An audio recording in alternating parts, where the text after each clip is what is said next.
Okay, you're all winners, and it's time for our final two winners of the evening, who last week were part of a hugely successful and highly emotional Cheltenham for the Irish faithful. With 20 Irish-trained winners, a moving tribute to Michael O'Sullivan, who racing lost all too soon last month, and the Gold Cup once again coming home to Ireland. It was a festival to remember. We are delighted to say we're now joined by two giants of national hunt to look back on it all. Would you please welcome Gold Cup and Grand National legends Rachael Blackmore and Paul Townend.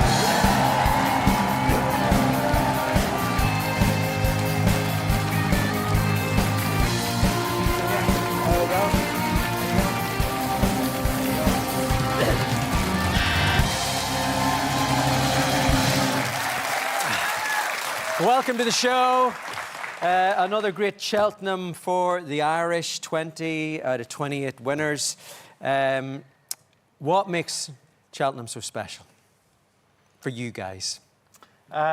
Sure, look, I suppose when you're there, nothing feels like Cheltenham.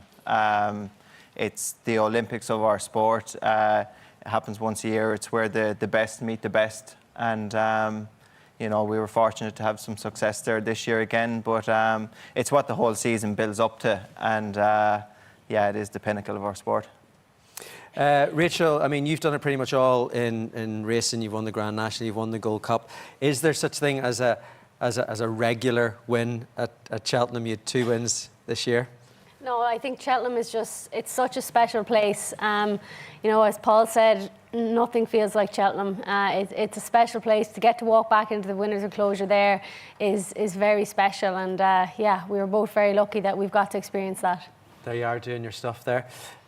You were leading jockey for the festival 4 years in a row now, Paul. Was that ever a dream, let alone a plan? You can dream, but it's a bit surreal, to be honest. And you know, you get there, and to get one on the board is actually, you know, it is really important. It takes the monkey off your back, I suppose, and not that you can relax into the meeting because it is high pressure, but it's, you know, you've had one on the board, and it's a confident sport, and you just grow in confidence when you do get a winner on the board there, and you know, the turnaround is quick whether you win or lose. So yeah, it's an important week, and there's plenty of pressure comes with it. You're talking about pressure. It was also a very emotional festival for you guys. I know that the first race of the festival was named after Michael O'Sullivan, who sadly lost last month. You rode in that race, you won that race. What did that mean to you? Yeah, it was extra special. I suppose it was going to be special to whoever won the race, because you know, everyone was touched and felt Michael's loss in their own way. Anyone that was lucky enough to meet Michael, he left a long-lasting memory with everyone. But yeah, I was just the fortunate one that won the race, and I was privileged to win it in his name. He had one of his biggest days in that race a couple of years previous when I was second to him. So I was just lucky to be the one that won it. This is you bringing it home here. How did you feel crossing the line there? Every kind of emotion, to be honest. But yeah, just wearing the armband with the Cork crest on it for Michael. As we crossed the line, it just came into my mind straight away, and I kind of done it without thinking that touching it. But I'm glad I did, and hopefully it meant something. I'm sure he was looking down watching the festival. I mean, it's a dangerous sport, Rachael. I mean, these are days that you just hope never come. Yeah, look, exactly. Look, it was devastating what happened for everyone, for his family, his whole community in Lombardstown, everyone in the weigh room, his friends. But it was his passion, like it's what he loved doing. And I think jockeys are similar to Formula One drivers. We just never think about the risks. And you know, if you do think about the risks, you're going to drive or ride conservatively and mediocre, and Michael was the furthest thing from mediocre. I mean, how do you cope with that? You know, whenever you're on there, is there just a zone that you put yourself in, Rachael, and all of, you know, the danger just gets put in another place? Yeah, I just think we just don't think about the danger. You know what I mean? You can't. You wouldn't be able to do your job. And you know, we're so lucky that we love what we do. You know, it's something that we love doing, and you know, Michael loved doing it, and you know, we're very lucky that we get to do our passion and to live our dream, essentially. You know, like Michael got to experience riding 2 winners of the Cheltenham Festival, and that's very, very special. And you know, I'm delighted he got to do that. And his brother Alan had his first experience of the Cheltenham Festival during the week as well. He looks like he's got all the talent of his brother, and he's an incredibly inspirational young man. He rode three winners point-to-pointing on his first weekend back. He had a winner yesterday. You know, he's an incredible man. And you rode with Alan last summer, Paul? Yeah, he spent a bit of time with us above. He's a good kid. Look, he's, as Rachel said, he's had good success himself, and he's a very capable rider. But no, he's a good chap, and we'll all hear plenty more about Alan. Yeah, definitely. Now, your own sister, Jodie, she landed her first Cheltenham win. We have a little photo of this. There we go. Big joy there. Who did she beat in that race, Paul? Yeah, we were behind her, looking on. As you can see, we had time to go back and take off the colours by the time she made it down the chute. So, no, it was brilliant. And, you know, both Rachel and myself have experienced it plenty of times, and it actually gets better every time you get to win there. But we'll all remember our first winner in Cheltenham. Jodie's an amateur, so like her chances to ride a winner there are lesser than professionals. So it was a huge day for the family as well. Dad and my older sister Caroline were there.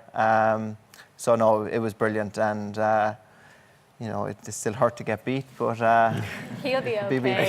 You can be beat. Will he get over it, do you think, yeah, Rachel? He will. I won't hear the end of it for a while anyway, that's for sure. I know you were chasing 3 in a row. You were trying to make history this year. How difficult was it to shrug off that disappointment? Was there more pressure going for the 3 in the Gold Cup? Of course, yeah. Look, he was an Irish banker going over, a big following after his 2 brilliant wins in Leopardstown earlier in the year, but it just goes to show how hard it is to win in Cheltenham.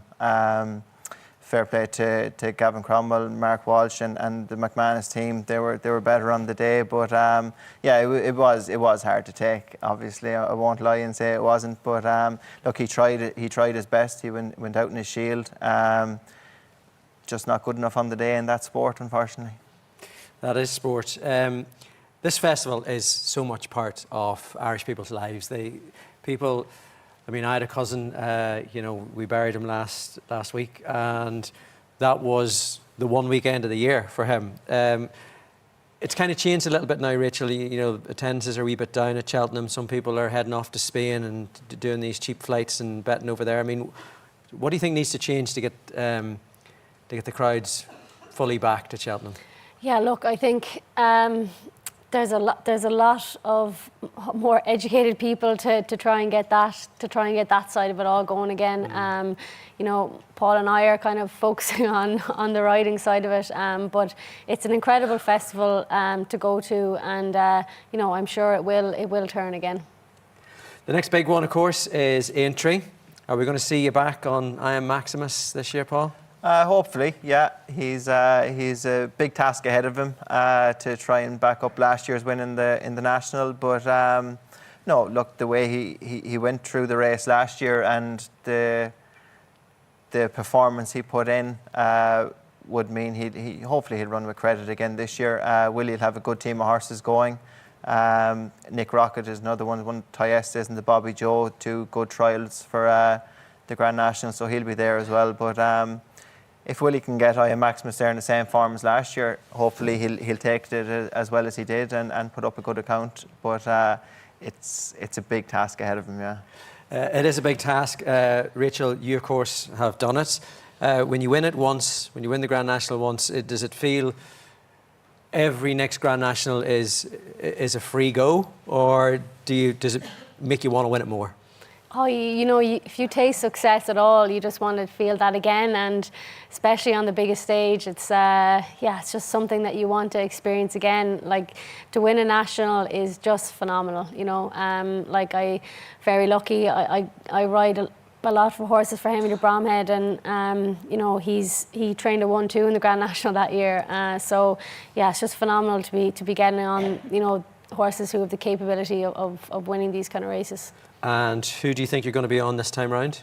Yeah, Henry has 2 in its Senior Chief and Manila Indo. So yeah, look, we'll see a bit closer to the time, but it's a fantastic race to be part of, and yeah, we'll both be trying to win it again. We have to talk about your book. You have a book out in May called Granny National. Yeah, the book. Look, it was a long time coming. The cover looks cool anyway on the screen. The cover looks cool. Yeah. Tell us a bit about it. Look, it's a story about a granny, 4 friends who try and help her fulfill her dream of being a jockey. I hope it's enjoyed by kids, and not just pony kids, kids from all over. That was the plan, that it could be enjoyed. This fella by here everyone. loves it by the looks of things. Yeah, absolutely stuck into it. Yeah. Who's that? That's someone who can't be revealed his name yet. Okay. This could be a potential secret weapon at some point. Secret weapon, yeah. Okay. But look, it was a cool thing to do. It was a lot more work than I thought it was going to be, but it's very cool that it's done now. Well, look, it's out in May, and we can't wait to read it. Thank you so much for coming in. Best of luck for the rest of the season. Give it up for Rachael and Paul.